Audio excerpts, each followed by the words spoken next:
Dans la sensibilisation, on va voir cet élément tout à l'heure. Alors, porter la réflexion sur les vraies causes du radicalisme religieux et mettre en synergie les actions afin de venir à bout du phénomène. Telles sont, entre autres, les grandes recommandations issues du forum de Mopti, initié par Sabati 2012, suivant le compte-rendu de Mamourou Sidibé. Le forum sur le radicalisme religieux qui vient de prendre fin à Mopti a comblé les attentes. La région étant considérée comme épicentre du phénomène, il a été un espace d'édification des participants. On a discuté dans les travaux de groupe les causes réelles du fondamentalisme religieux face à la thèse des radicaux religieux, quelle réponse juridique. Un thème qui a été très bien animé par notre frère Oudou. Et le Mali en tant que victime du radicalisme religieux, quelles leçons à tirer et quelles perspectives pour la région de Mopti. Quel rôle des acteurs, notamment les leaders religieux, dans une région comme Mopti. L'idéal de Sabati 2012 est en parfaite harmonie avec celui des autorités régionales au dire des témoins. En fin de travaux, les réflexions ont porté sur la recherche de solutions, lesquelles solutions ont été traduites en recommandations. Le forum recommande le renforcement de la collaboration du mouvement Sabati 2012 avec les structures religieuses, le Haut Conseil islamique du Mali, la Ligue des imams du Mali, la Ligue des prédicateurs du Mali, l'INAFEM, l'AMIPI, etc. pour l'élaboration et la mise en œuvre d'un plan d'action commun de lutte contre le radicalisme religieux dans la région de Mopti. L'appui des autorités administratives et politiques dans la région de Mopti pour l'exécution du plan commun pour la lutte contre le radicalisme religieux dans la région de Mopti. Un si grand forum ne peut porter que s'il est correctement restitué à la base par les différents participants. D'où cet appel du directeur du cabinet du gouverneur de Mopti. Chacun de vous, aujourd'hui, au sortir de cette salle, doit se considérer comme un moudjahid, si on peut le dire. Quelqu'un qui va défendre l'islam tel écrit dans le Coran, tel édicté par Dieu dans le Coran et édicté par les hadiths du prophète. Mopti tirera certainement profit de ce forum en faisant de ses recommandations son instrument de lutte contre le radicalisme religieux. Monsieur le Président, Moussa Bouakarba, voilà, vous êtes le président de Sabati 2012. Vous pouvez nous expliquer un peu ce mouvement? Merci beaucoup. Merci une fois de me donner l'opportunité d'expliquer aux Maliens et aux téléspectateurs de tout ce que Sabati 2012 est en train de faire à travers le pays et par rapport à la lutte contre le radicalisme religieux dans notre pays. Sabati 2012 est un mouvement citoyen de soutien au processus électoral, au renforcement de la démocratie, à l'état de droit, au développement du Mali, à travers une mobilisation citoyenne autour de nos valeurs religieuses et sociétales. Et depuis sa création jusqu'à maintenant, Sabati 2012 a fixé comme objectif l'avènement d'un Mali nouveau, garantissant le bien-être de sa population et véritablement engagé sur les sentiers de la culture de la paix, de la réconciliation, de la stabilité, du développement économique et social et de la justice pour tous. C'est un mouvement qui a eu aujourd'hui une audience certaine auprès des structures de la jeunesse musulmane du pays et auprès de l'ensemble des structures religieuses de notre pays. C'est un mouvement qui est implanté dans toutes les grandes villes du pays et dans le combat contre le radicalisme religieux et dans le combat pour la paix et la réconciliation et le développement du Mali. Très bien. Vous êtes un mouvement politique ou religieux? Mouvement politique ou religieux, nous ne sommes pas un mouvement politique dans le sens où on considère la politique comme la conquête et l'exercice du pouvoir. Nous ne sommes pas dans cette logique-là. Pour nous, c'est le devoir de formation politique qui sont créés pour ça. On peut être considéré comme politique si la politique est une dynamique de réflexion et au service du développement, de la paix et du progrès. On peut considérer ce mouvement comme étant un mouvement politique, mais un mouvement politique à d'obédience religieuse. Parce que pour nous, le développement concerne tous les citoyens. Les questions transversales et les questions d'intérêt national sont des questions qui concernent tous les citoyens. Et pour nous, tous les citoyens doivent jouer leur partition par rapport à ça, quelle que soit leur provenance, quelle que soit par rapport à leur spécificité. Donc nous pensons qu'aujourd'hui, en tant que Maliens, en tant que citoyens du Mali, il est de notre devoir de nous impliquer pour tous les problèmes du Mali, pour le développement de notre pays. Vous n'êtes pas politique, vous êtes religieux. Oui, on n'est pas politique. D'accord, très bien. Alors, à Mopti, qu'est-ce qui s'est passé? Le forum, c'était pourquoi? Avant d'organiser le forum de Mopti, nous avions déjà organisé un colloque national qui s'est tenu à Bamako les 28 et 29 février, sous le haut parrainage du président de la République.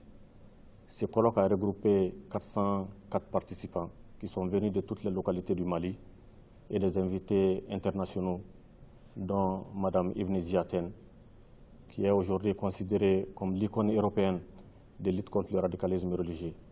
Son fils a été tué par le terroriste Mohamed Merah. Depuis, elle a créé un mouvement. Elle multiplie des activités dans les prisons, dans les quartiers défavorisés et les jeunes qui rentrent de la Syrie. Tout récemment, elle a eu un prix aux États-Unis par la mère de John Kerry. Donc, elle est venue partager ses expériences avec nous lors du colloque. Ce colloque a recommandé à ce qu'on organise des forums pratiquement dans toutes les régions du Mali. Parce que le phénomène du radicalisme religieux est en train de prendre de l'ampleur dans notre pays. Pour bien cerner ces phénomènes, il était bon d'écouter les Maliens qui sont un peu éloignés des capitales régionales, de les écouter, et de partager leurs expériences, ce qu'ils ont vécu là-bas.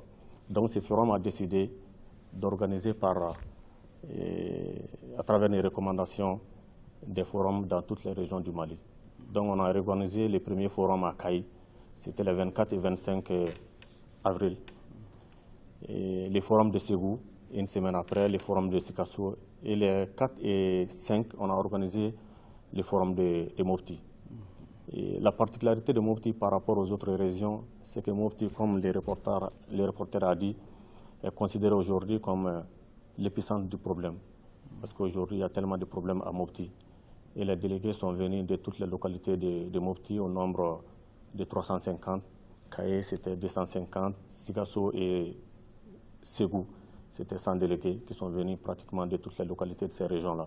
Des imams, des prêcheurs, des prédicateurs, des jeunes, des femmes, des forces de l'ordre. Donc ces différents forums nous ont permis d'échanger avec l'ensemble des citoyens qui sont venus participer au forum.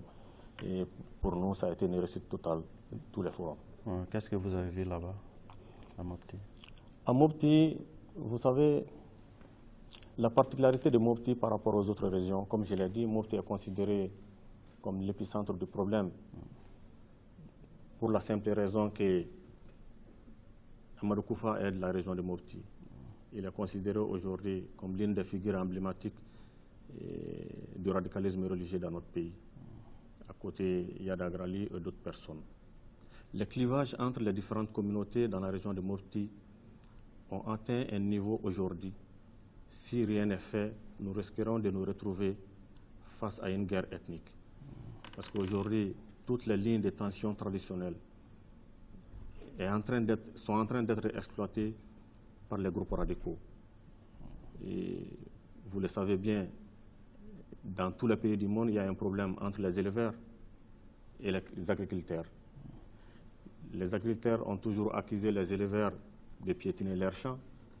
Et de l'autre côté, les agriculteurs accusent les éleveurs, accusent les agriculteurs de cultiver problème de transhumance sur le passage des animaux. Donc problème de transhumance. Okay. À ces différents problèmes, ça veut dire que c'est réel. Vous avez fait des propositions, des recommandations? Qu'est-ce qu'il faut faire? On a fait des propositions parce qu'aujourd'hui, l'État est très absent dans beaucoup de localités de la région de Mopti. On nous a dit pratiquement il y a 109 localités où l'État n'est pas présent. Donc ça c'est énorme. Ça veut dire que l'État n'est plus dans la région de Mopti. Dans le forum, il y avait les représentants de l'État. Il y avait les représentants de l'État, il y avait les forces de l'ordre, il y avait les délégués des structures politiques et administratives de la région de Mopti. Et il y avait les membres du Haut Conseil islamique. Et un des délégués nous a dit carrément qu'en réalité, que Mopti est abandonné aujourd'hui. Bon, je ne peux pas croire à cela parce que tous les jours, on voit les efforts de l'État. Les ministres sont partis discuter avec la population. Il y a les gouverneurs qui sont là. Ouais. Mais dans certaines localités, les autorités administratives ne sont pas là, surtout les communes rurales. Donc, alors, à ce niveau, quelles recommandations vous avez faites? Nous avions recommandé à ce que l'État revienne. Très bien. Et que l'État fasse tout pour revenir sans délai. Nous avons recommandé aussi à l'État, demandé à l'État d'appliquer toutes les dispositions qui se trouvent dans l'accord de paix signé entre les groupes armés et le Mali, qui sont relatives à la paix et à la défense. Parce qu'aujourd'hui, il y a beaucoup d'éléments à ce niveau-là qui ne sont pas appliqués. Et si ces éléments-là sont appliqués, nous pensons que non seulement ça va renforcer les structures sécuritaires de l'État, mais ça va assurer encore davantage les populations. Très bien. Et nous avons aussi demandé à ce qu'il y ait un programme régional global de lutte contre le radicalisme religieux dans la région et pratiquement dans toutes les autres régions du Mali. Parce que le combat contre le radicalisme religieux, c'est un combat qui se situe à des niveaux. Le premier niveau, c'est d'abord la réception du message radical. Et le deuxième niveau, c'est le passage à l'acte. Donc, par rapport au passage à l'acte, l'acte terroriste, comment empêcher les attentats, comment empêcher les enlèvements, ainsi de suite, pour nous, c'est le devoir des services de sécurité qui doivent être mis à contribution en leur dotant de tous les moyens afin qu'ils puissent jouer parfaitement leur mission. Le second volet, qui est de combattre l'idéologie radicale. Et pour nous, aujourd'hui, c'est une idéologie qui est en train de prendre de l'ampleur.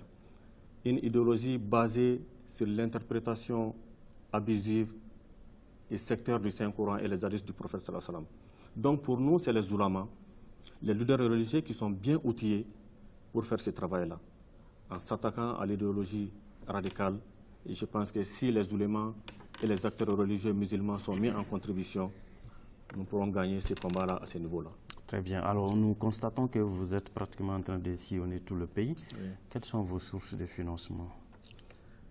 Ça a été une grande question. Vous n'avez pas posé la même question au directeur qui est en train de faire un travail extraordinaire sur toute l'étendue du territoire. Maintenant, peut-être que nous sommes soupçonnés. Non, pas du tout. C'est pour des besoins d'information. Voilà, pour être très clair, oui. Le mouvement Sabati 2012 s'appuie sur des ressources locales. D'abord, les contributions des membres du mouvement Sabati 2012, mais aussi nous travaillons sur nos relations personnelles. Par exemple, à Sigasso, le forum a été financé entièrement par les ministres qui ont été invités. Les parrains étaient Mamadou Hachim Koumaré. Il a mobilisé pratiquement 4-5 millions pour nous. Et chacun des ministres qui lui ont accompagné ont contribué. Et grâce à cette somme-là, on a pu financer le forum de Ségou. Ségou, oui. Okay. À Mopti, les parrains étaient le président du Haut Conseil des collectivités et la marraine était Mme Djaï Ramatoulaye Diallo. Tous ceux-ci ont contribué pour financer les forums de Mopti, de Sigasso, disons. Et le président de l'APECAM, Bakary Togola aussi, a contribué et d'autres donateurs privés.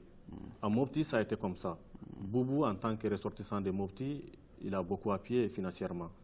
Et les parrains étaient le ministre Abdoul Karim Konaté, qui a pratiquement pris en charge le budget du forum. Donc nous évoluons comme ça. Depuis que nous avons créé ce mouvement, on n'a pas déposé un budget auprès d'une structure de l'État. Nous pensons que les individus sont souciés du problème qui se passe de leur localité. Et si on rapproche ces individus, leur expliquer clairement les enjeux du problème, ils seront capables de financer. Et tous ceux qui ont financé le problème des forums de Ségou étaient des ressortissants de Ségou. Et Mohamed Hachim, et le ministre Frangali, le ministre Draman Dambélé, Maître Moutakatal, on les a rapprochés, on les a expliqué que leur région est menacée, il est bon pour eux de contribuer. Et ça a été la même chose pour Sikasso, ça a été la même chose pour Mopti. Donc nous n'avons pas de sources de financement qui viennent de gauche à droite. Donc nos sources de financement, c'est comme ça. C'est tout, c'est uniquement local. Oui. C'est uniquement local. Oui, local. Rapidement, quelle est la suite? Comment on vous dissocie, parce que vous êtes un mouvement religieux, entre griffes, comment on vous dissocie aussi de ces radicaux? Bon, le fait de ne pas nous dissocier, pour moi... Est-ce qu'il n'y a pas l'amalgame? Il y a plus que l'amalgame, c'est une insulte. Parce qu'aujourd'hui, tout le monde sait que le radicalisme religieux n'est pas musulman. n'est pas islamique. Donc confondre une structure islamique à une action ou à un comportement qui n'est pas religieux, qui n'est pas islamique, pour moi, ça c'est de la pure fausseté. Parce que les radicaux, on les connaît. Qui sont ces gens-là? C'est des anciens délinquants, et des criminels. Et aujourd'hui, on est en train de quitter de la délinquance criminelle à la criminalité meurtrière, organisée, structurée et légitimée au nom de la religion. Tout le monde sait que ces gens-là ne sont pas des ressortissants d'une mosquée ou d'une association islamique ou d'une ONG islamique. Vous êtes contre ça? Moi, je suis... Le mouvement? Le mouvement est contre le radicalisme religieux. Oui. C'est la raison pourquoi je suis là aujourd'hui, parce que nous sommes en train d'organiser des rencontres partout contre le radicalisme. Nous sommes farouchement opposés et nous ne ménagerons aucun effort pour lutter contre ces phénomènes dans notre pays. Très bien. Monsieur le directeur, vous êtes convaincu? Vous êtes d'accord? Oui, c'est des efforts. On est pratiquement à la fin de l'émission, c'est pour terminer. Oui, c'est des efforts louables. Je pense que ce phénomène de radicalisme religieux est quand même assez sérieux. Et quand on a des associations comme ça qui ont compris et veulent porter l'information que ce n'est pas de la religion, je pense qu'ils sont à saluer. Ils sont même à encourager. Donc, j'appuie fondamentalement, j'appuie fortement un peu les actes qu'ils posent. Très bien. Alors, sur l'environnement, la déforestation, l'assainissement, pour terminer, un mot.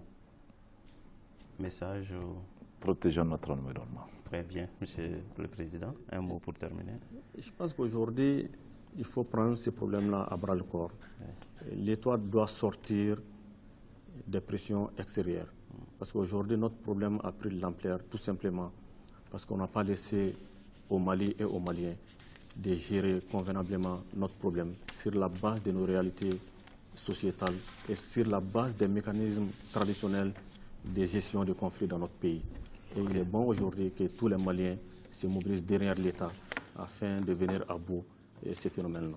Merci beaucoup. Je vous remercie, le thème, vous remercie d'avoir accepté notre invitation. Je rappelle que nous étions avec Aboukar Diabaté, le directeur général de l'Agence de l'environnement et du développement durable, qui nous parlait des conclusions de la 17e édition de la quinzaine de l'environnement. Notre deuxième invité était Moussa Bokarba, qui est le président du mouvement Sabati 2012, qui se positionne contre le radicalisme religieux. Tout à l'heure, le journal des 13h avec Rachel Tessougué. Merci de nous avoir suivis. Restez fidèles à nos programmes.